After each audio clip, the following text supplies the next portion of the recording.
By Marcia Dunn, Associated Press. PressCAPE Canaveral, Florida, a Russian weapons test created more than 1,500 pieces of space junk, now threatening the 7 astronauts aboard the International Space Station, according to U.S. officials who called the strike reckless and irresponsible. The State Department confirmed Monday that the debris was from an old Russian satellite destroyed by the missile. "Needless to say, I'm outraged. This is unconscionable," NASA Administrator Bill Nelson told the Associated Press. "It's unbelievable that the Russian government would do this test and threaten not only international astronauts, but their own cosmonauts that are on board the station, as well as the 3 people on China's space station."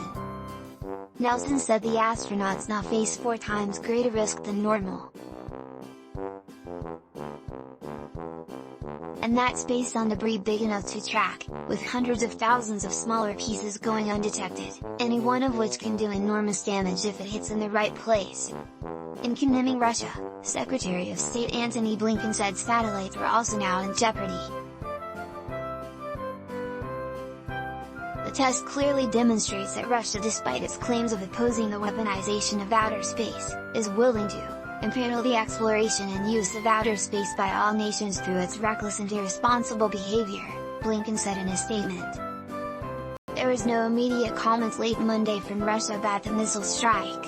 Once the threat became clear early Monday morning, the 4 Americans, 1 German and 2 Russians on board were ordered to immediately seek shelter in their docked capsules. They spent 2 hours in the 2 capsules, finally emerging only to have to close and reopen hatches to the station's individual labs on every orbit, or 1.5 hours, as they passed near or through the debris. By the end of the day, only the hatches to the central core of the station remained open, as the crew slept, according to Nelson. Even a fleck of paint can do major damage when orbiting at 17,500 miles per hour, 28,000 km per hour. Something big, upon impact, could be catastrophic.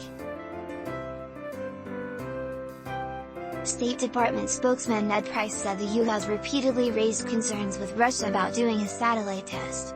"We are going to continue to make very clear that we won't tolerate this kind of activity," he told reporters.